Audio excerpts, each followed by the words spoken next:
paripare. If you can feel connected just by having your one bite of your meal, a piece of bread, if you can feel connected with everyone, all 14 people in the family. We are talking about the importance of food in our life as a human being.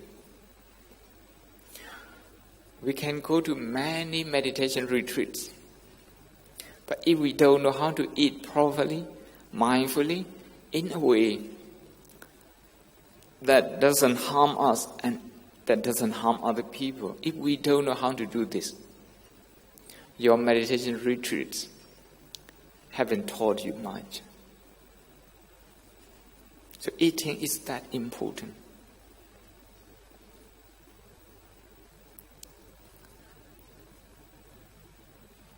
When we talk about eating, usually we talk about satisfying our body.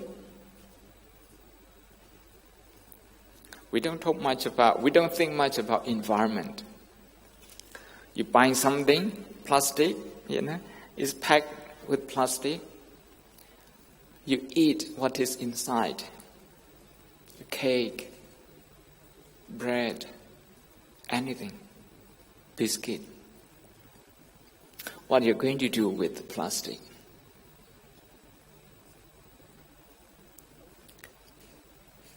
You're going to throw it in your dustbin. Very nice, very tidy. Singapore is very clean. But that's not the end of it. The life of that abandoned plastic, that's not the end of it. The rubbish collectors, the municipal, they have to arrange to come and collect it from your house. You don't know how to dispose it. Even if you know you don't have time. But it's not just one day. Then where the municipal, is going to dispose the plastic. We're just talking about one piece of plastic. If you're going to bury it, in the land, in the soil, under the earth, the earth cannot digest plastic. The earth can digest plants. Those days, we pack, with leaves. And we throw away the leaves, and it recycle, natural recycle. Now we are so modern, we like to use plastic. And if you can have some mindfulness, how many pieces of plastic I throw away today? Because what you throw away is going to affect other people.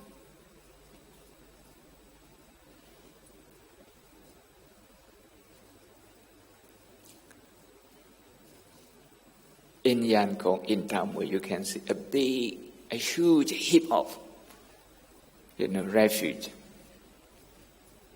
But I think those days the plastic formed just maybe less than half of it. But from now on, the plastic is going to form the majority of what we throw away. So think about the Mother Earth. The Mother Earth, we are like naughty children. We call Mother Earth. We are like naughty children. We don't actually look after the earth. We don't know. Most of us, we don't know. We destroy the trees, a lot of logging. And when you don't have trees, the earth, doesn't get enough drink. When you have rain, the rain will flow to the lower ground because it's the roots of the trees, that help the earth to drink water. to hydrate itself. And this is one thing. Another thing is when we grow food on the soil, the Mother Earth has to give a lot of its energy so that our plant, our food can grow strong. You call this fertilizer, natural fertilizer. You imagine, one woman, one mother giving a birth to a child. You need time to recover. In the same way, the Mother Earth needs time to recover. But if you don't look after the Mother Earth, the earth may not recover. Worse, if you put a lot of chemical on the soil, you're going to destroy the soil very soon.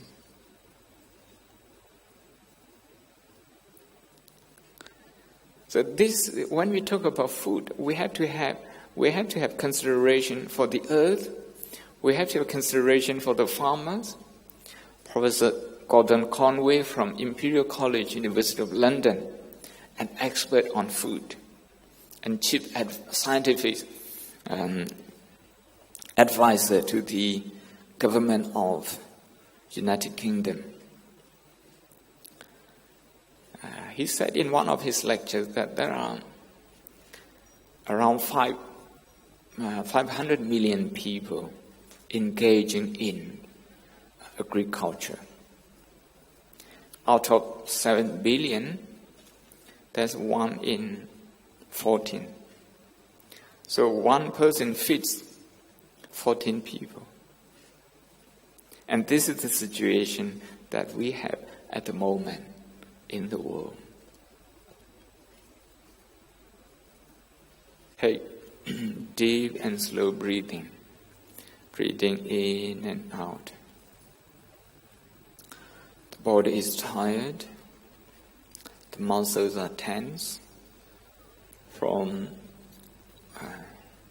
hard work for the whole week, for the whole month, perhaps.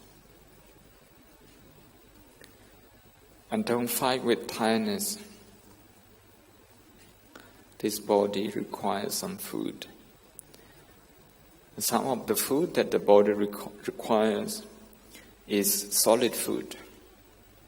Some of the food is mental food, psychological food. Even the body requires psychological food. So breathe in and out, slowly, gently, with compassion for the body.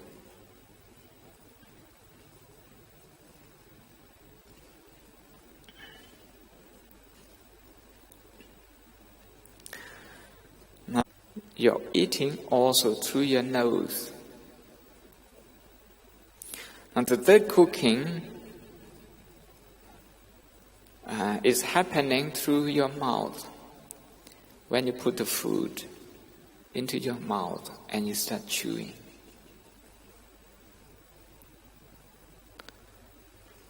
As you start chewing and chewing a few times, the size, the color, the texture, the shape of the food is now changed. Everything is changed.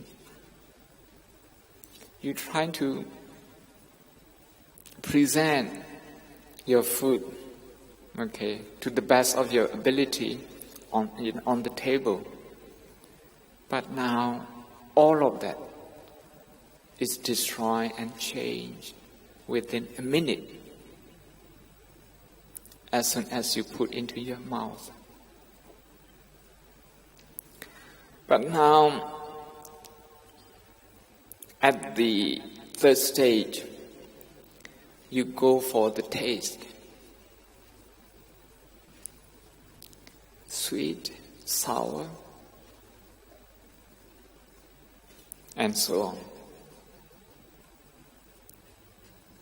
And very soon you're going to swallow, and the food will go down into the tummy. The further down the food goes, inch by inch, the food becomes disgusting, more and more disgusting. If for some reason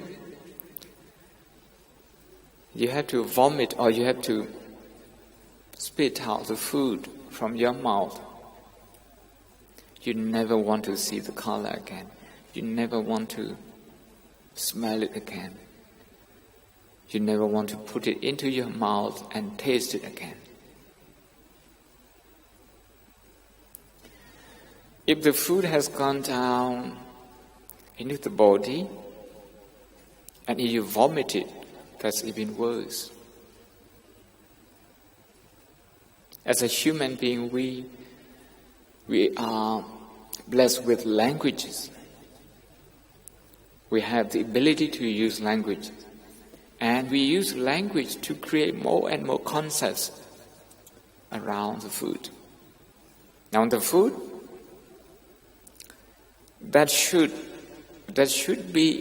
have been in our stomach, that should be nourishing us. For some reason, we vomit it out. We vomit and now it's outside. You think it's disgusting. This is the concept only unique to human beings. Animals, they don't have this concept. So they don't really mind, and they don't have the concept of what we call disgusting. They don't have that. But as a human being, we have this, and we suffer from this.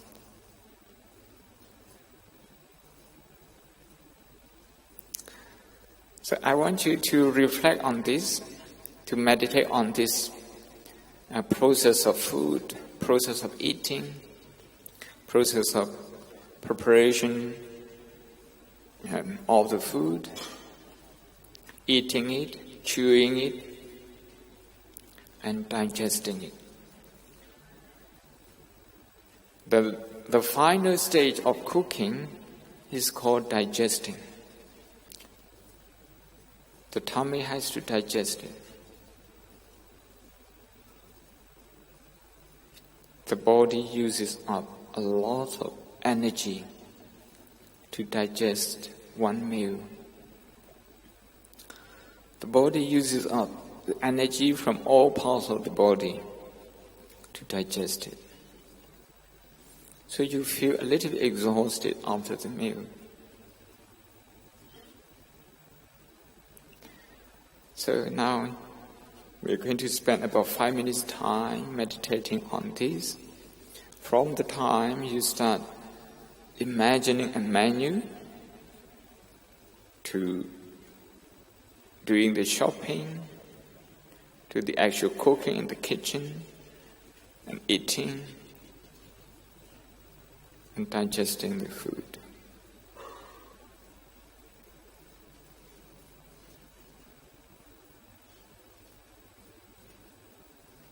We need to produce more foods, more varieties. And to do that, we have to grow, but the earth, the Mother Earth, is given no time to recover. Okay? Because there is very short time, very short gap, very small gap between crops, the first and the next crop. So what happens is that we have to use chemical fertilizer. When we use chemical fertilizer, we destroy the earth. I don't need to talk about this because organic eating, organic farming is now very popular. It's a very good education. But we are back to square one. We have been totally organic before, 40, 50 years ago. Now we have gone more modern. We use a lot of chemicals, and now we go back to square one, back to organic farming, and it's very expensive. Very expensive. But the earth cannot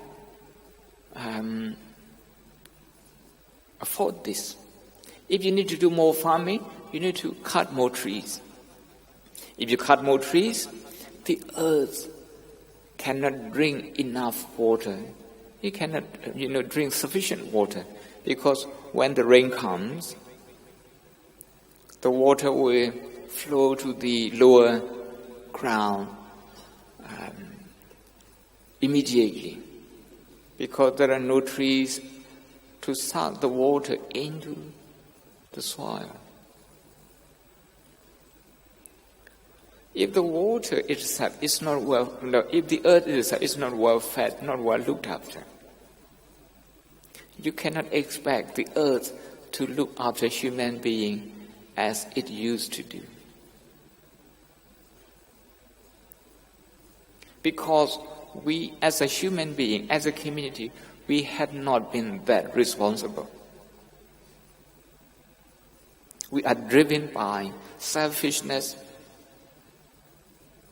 by greed, and we eat just to satisfy our greed, just to satisfy our boredom, just to suppress our boredom, which is not the right attitude for eating, and it's not mindful eating. So the Buddha says we have to eat mindfully. When we eat, if the mind is complaining, we need to be mindful of that. We need to observe that complaining mind.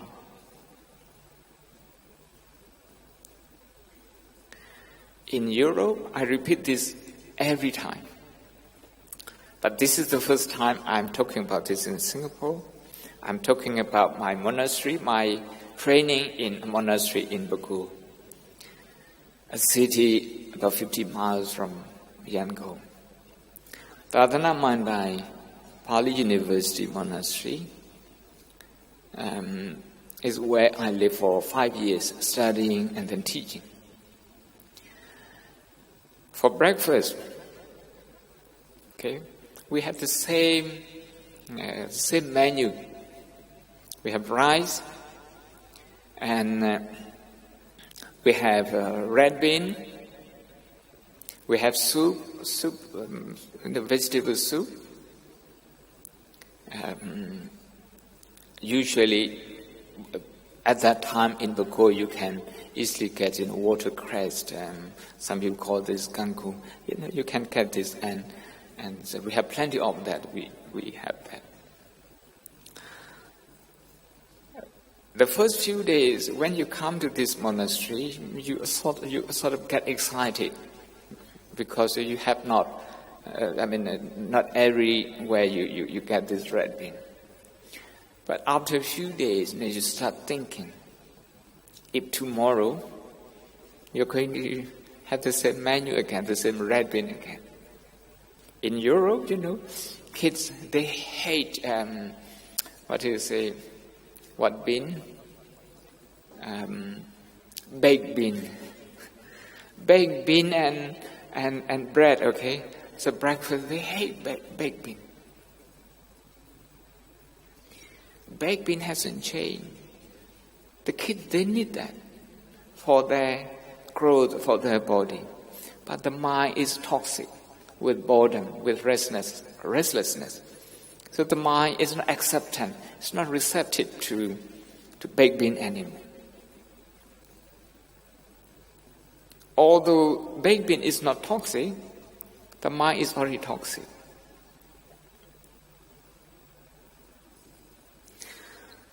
So we have to, all the students have had to face this reality of the same menu. For me, 5 years. For some people, it could be, living in hell, having to repeat the same menu 5 years. But if you work on your mind, if you work on the complaining mind, if you work on the mind that feels bored because you have to repeat the same menu, if you work on that, and if the mind no longer complains, then you will enjoy even though is the same menu every day. If you can enjoy the same red bean every day, you can enjoy every food. Meaning you have more ability to enjoy food.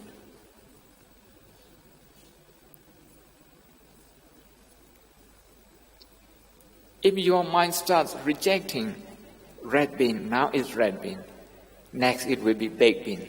Next it will be butter bean. Next it will be something else. The mind will not stop at rejecting things because it has become toxic already. That is why mindful eating is at the heart of Buddhist meditation practice, at the heart of Buddhist way of life, at the heart of Buddhist practice. And we have to eat mindfully, and you should chew as many times as you can, at least about 25 times, one bite. When you have to do that, because you're not used to doing it, the mind will get bored. So you have the opportunity of observing boredom. You have the opportunity of observing toxic mind, and you have the opportunity to deal with that there and then. Otherwise, you're going to keep feeding this toxic mind. So if you observe that boredom, you deal with that boredom. If you can bring that boredom under control, then you're going to appreciate your red bean, your baked bean, your butter bean very much. In Burmese, we say mayu nai no. How do we say it in English? You will never fed up with that. You won't feel down with that. So, if you are able to be at peace with the same thing, with the same red bean, this is an enormous quality. It's a real blessing. Because in life, you cannot keep changing like you keep changing the menu. You can't keep changing your partner, your spouse, your school, your car. Everything is very expensive. Everything is very costly. So boredom is very toxic psychologically. And you can defeat this through mindful eating. If you have to grow less because your mind demands less, you only have to satisfy the needs and the requirements of the body, then what we have in the world is enough for the whole humanity. Otherwise, nothing is enough. In Burmese, we have a saying, Thamodaya Wandatwa. We used to believe that the ocean is not measurable, cannot be measured. In the same way, our tummy, is just as immeasurable just as the ocean. In terms of mathematical length, it's only this much. But if you're going to measure that through greed, it's immeasurable. That is why we have to eat with wisdom. We have to eat for wisdom. To eat with wisdom means to know why we eat. And when we are eating, to know what's going on with the mind. And to look for necessary vitamins, ions, fibers, calories, instead of, satisfying our mind. The Buddha also said, not to use the food to boost our ego by using food as an instrument for competition or to a kind of create status, social status. Some people, they think, okay, we go to this restaurant, it's very expensive, meaning you have status. And those people, they go and eat, by the road. It's kind of not standard restaurant.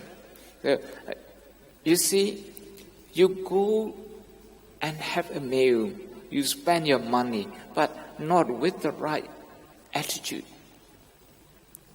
When you don't have the right attitude, the restaurants, they are going to cater to your wrong attitude. Because this is what business is about. But if you have the right attitude, they can cater to your right attitude as well. Okay. So,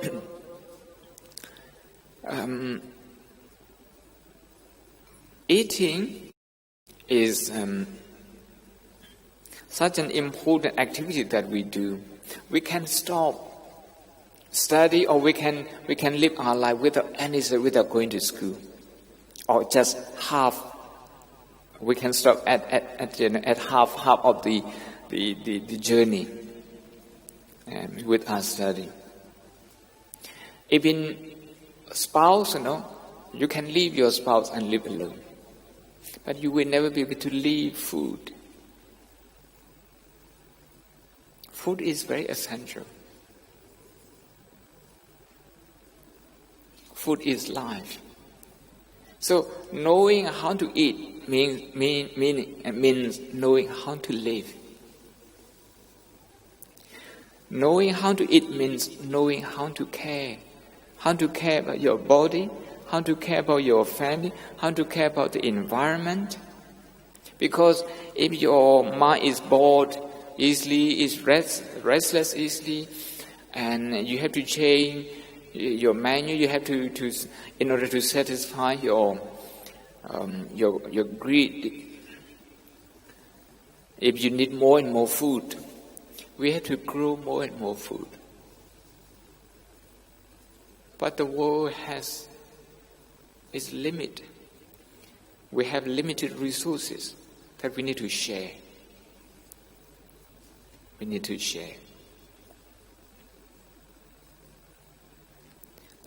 Out of greed, if we have to go for food, one after another, and more varieties, we become uncaring towards the earth, towards the environment, towards the trees. In order to grow more, we need to cut trees. We need more farming lands. If we have less trees, the earth becomes dehydrated. The soil erosion happens at a quicker rate.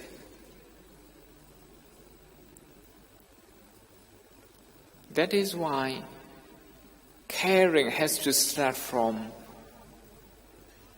our meal, the meal that we eat at home. And we have to start teaching our children, the students, proper eating. An English family at Oxford, both parents meditate. The child is only 5 years old, a girl. When she eats, she doesn't talk.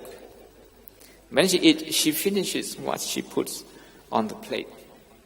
She eats mindfully. She hasn't learned how to read. She's just in the kindergarten. When her mom, brought her to the monastery for the first time, I was really impressed. She hasn't done any meditation. I have done meditation since I was a novice, now more than 30 years. I feel, by looking at it, I haven't done any meditation. That is why I think we need to talk about food. We need to talk about food, not to satisfy our greed, not to satisfy our ego, but to be a more caring person, caring towards humanity, towards society, towards the Mother Earth,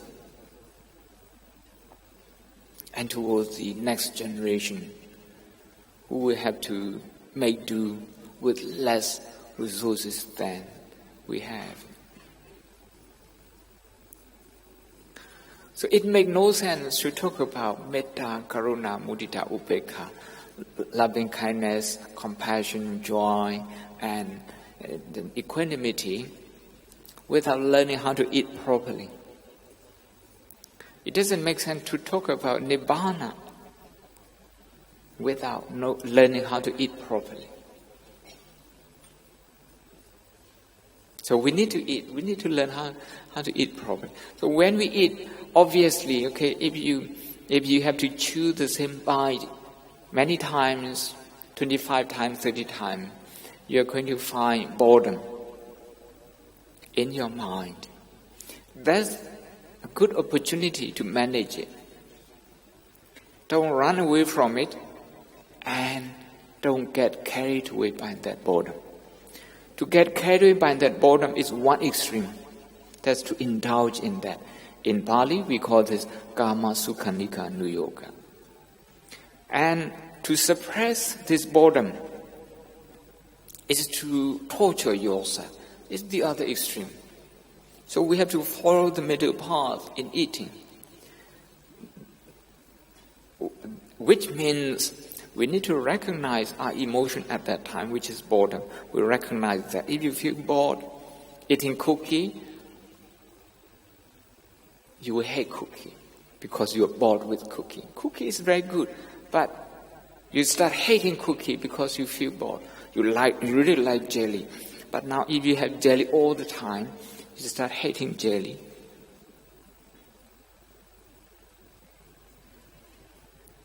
Hatred is poison. So, jelly hasn't changed, cookie hasn't changed, but you have changed.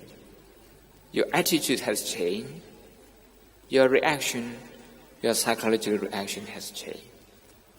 So what you have to fix is your psychological reaction, not cookie, not jelly, not the food.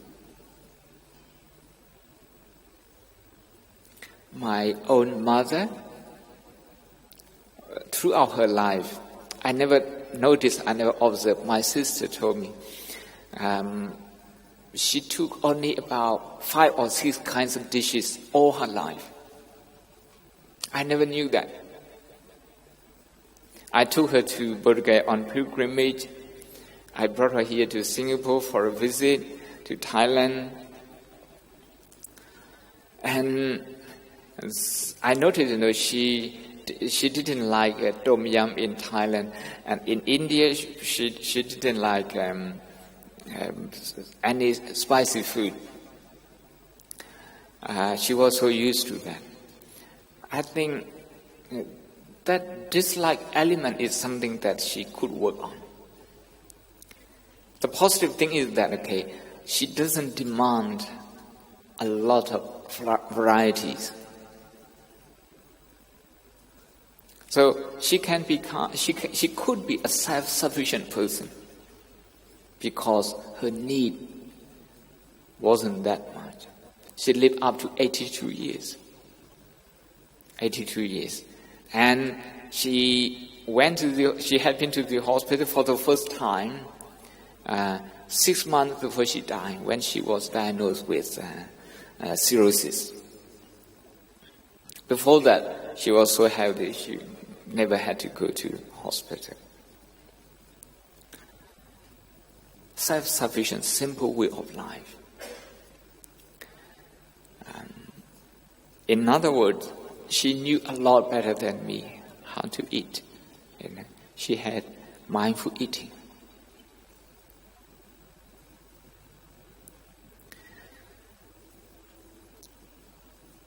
So I like to suggest that if you like to try mindful eating, if usually you have 3 dishes at home, trying to reduce 1 dish. If not every day, trying to do maybe 2 or 3 days a week, and during that time, you eat, okay, not just, you will become aware that how you are eating, many aspects of your eating, not just with your mouth, but also your mind. Okay? When you reduce the number of the dishes, and the mind will start complaining, meaning the mind is eating frustration, is eating anger, is eating dissatisfaction. But when you have 3, you're happy.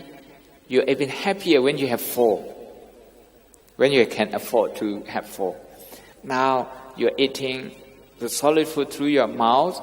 You're also eating through your mind. Greed, you eat greed, lobha. Okay?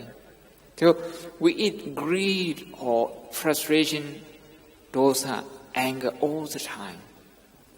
That is why our body is very toxic. Our mind is very toxic. And meditation that the Buddha teaches is detoxification. You can detox yourself. And in order to do this, you can use mindful eating as part of the practice. You eat. When you eat, trying to chew as many times as possible, about 20 times, 25 times. When you're bored, tell yourself, oh, this is boredom. Don't say, I am bored. Don't put I. Boredom is not you. Boredom is not me. Boredom is not Tom. Boredom is not John. It's not Sarah.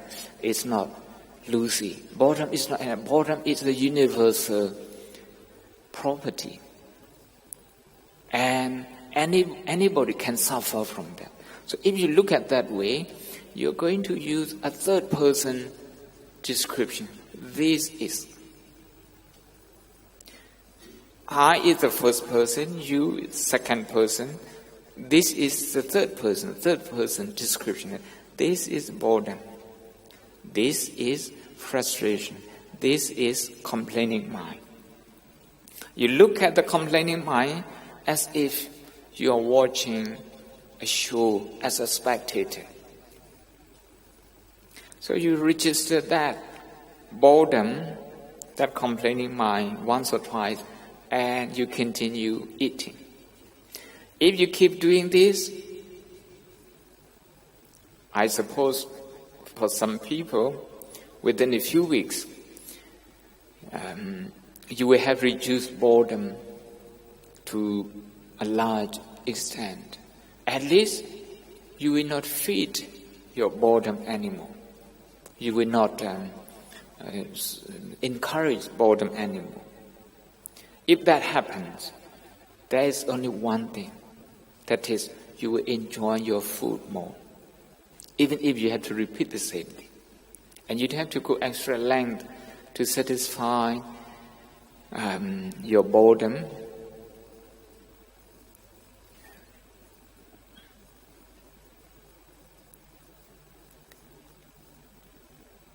Now we are talking about solid food, which has psychological aspect. And this psychological aspect is, I've already explained at length, just one of those aspects.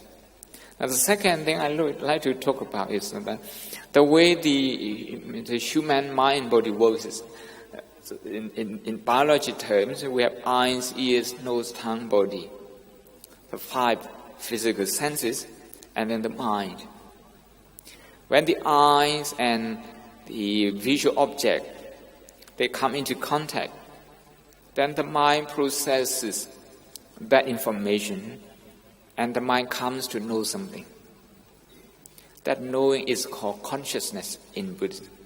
This is how we understand the work of the mind.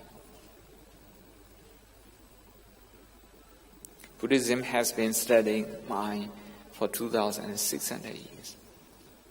So Buddhism does have something to say about the mind. On the 30th July, at King's College at London University, we had a Abhidhamma conference, international conference, one professor from Bristol University, a Buddhist and Abhidhamma scholar. He said, the Buddhists are the only, particularly he said, the Abhidhamma scholars are the only people who have been studying the mind for the longest time and with more dedication. For 2,600 years, we have been studying about the mind, trying to understand the mind, how the mind is affected by the environment and how the mind dictates it back. So, through one meal, through 2 meals, 2 days, 3 days, 4 days, if you understand how your mind works more and more in relation to food, you will be eating mindfully, and you will be also living mindfully. Because to satisfy the requirement of the body is not very complicated. But to satisfy the mind, especially the greedy mind, the selfish mind, is just impossible. You work and work. When you have food on the table, when you start eating it, very soon you get bored. The body doesn't get bored. It's the mind which gets bored. If you get bored with this food, you have to find new type of food. And you get bored with that again, and you have to find another one, another one, and another one. So we are using up more resources than we can afford as a humanity, as a country, as a society. That is why mindful eating is a big mission to save the world, to save the environment, about caring about the world, the environment.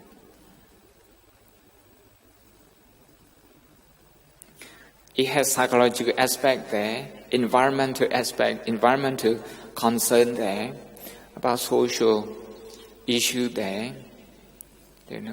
Everything is in there. So the contact that arises there, that we call contact point between the eyes and the visual object, the ears and the sound. A sound, if we like, we say it's a sound or it's a music. If we don't like it, even if it's a music, we say it's a noise. We have all sorts of concepts and the ability to use language to describe our concepts, our boredom, our frustration as a human being. The Buddha says we can do a lot better than this. Not abusing our language ability to destroy the world, but to use it to promote happiness, not just of our generation, but for the generations to come.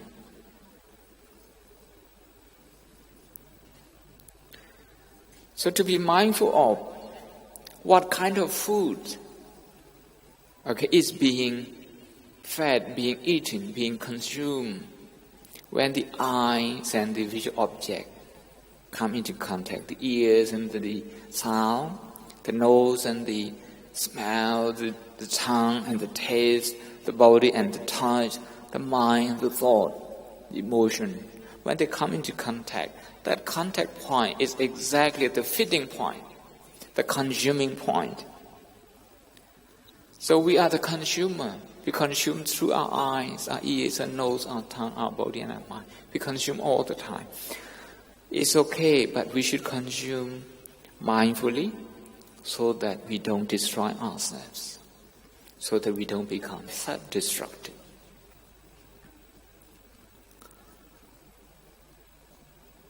The second type of food is the contact point between the internal and external world, in other words.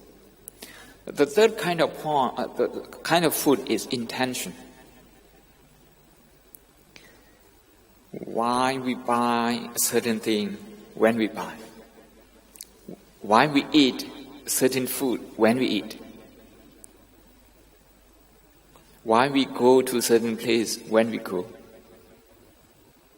why we say a certain thing when we do. There is intention everywhere. And that intention, if it is impure, if it is governed by greed, hatred, jealousy, fear, arrogance, selfishness, and this intention is poisonous, it's toxic. And we cannot get away from the consequences of this toxic food. Once you have eaten toxic food, you have to suffer, from that physically. Just like that, once your mind, your eyes, your ears, your nose, your tongue, your body, your mind have consumed toxic food, you will have indigestion. Some people have a lot of thought, they can't digest and they can't sleep. Some people, they cannot digest a certain unfortunate incident 20, 30 years ago. They still keep it in mind. It's still dominating, it's still bothering them. Indigestion. Emotional indigestion. If that happens, whatever you think, whatever you say, it can be toxic. So intention. But with pure intention, with good intention, whatever we eat, whatever we think, is nutritious. Nutritious emotionally, psychologically, mentally. It's nutritious.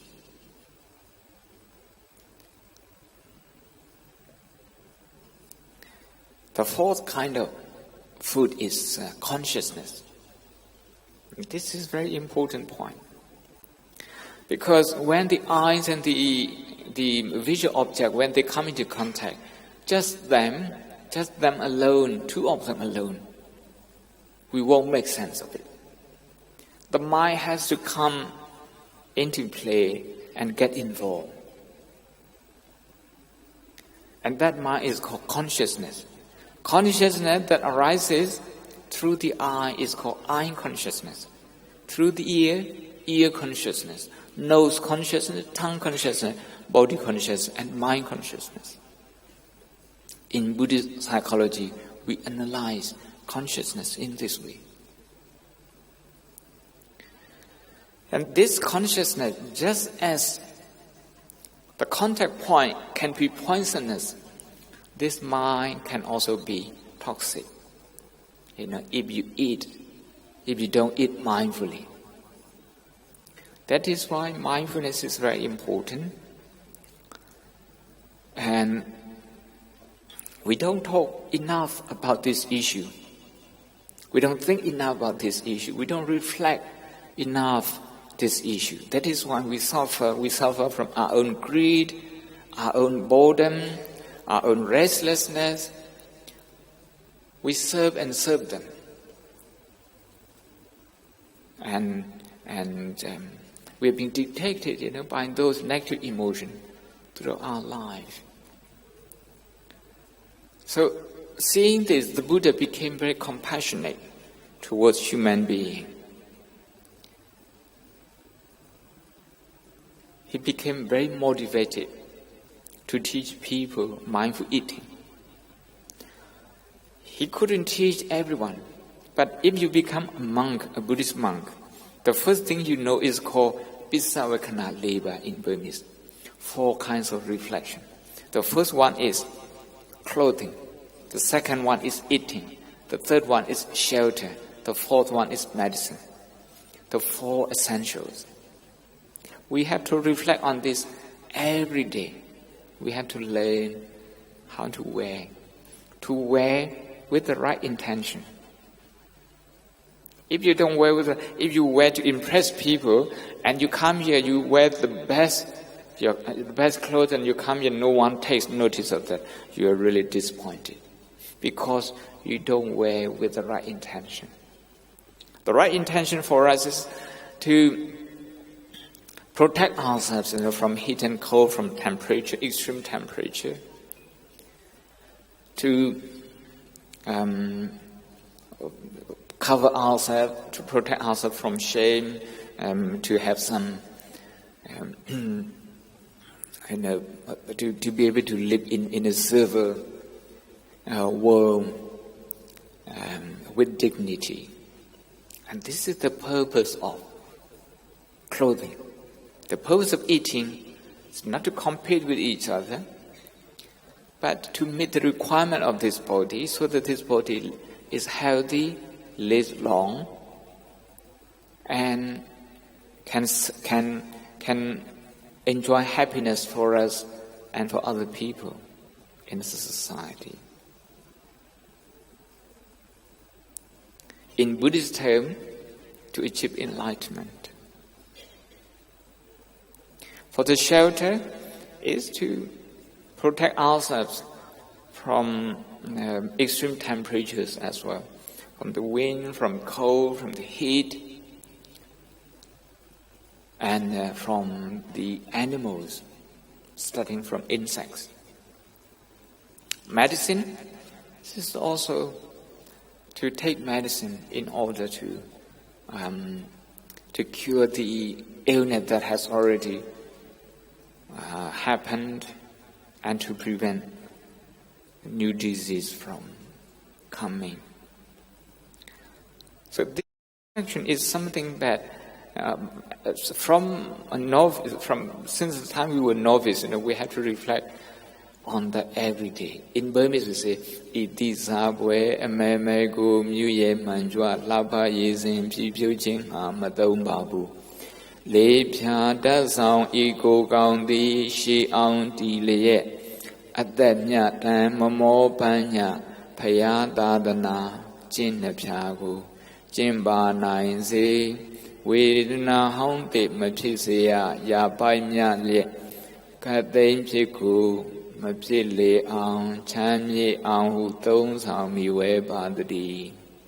can easily find this if you know how to read Burmese, and you should examine word by word.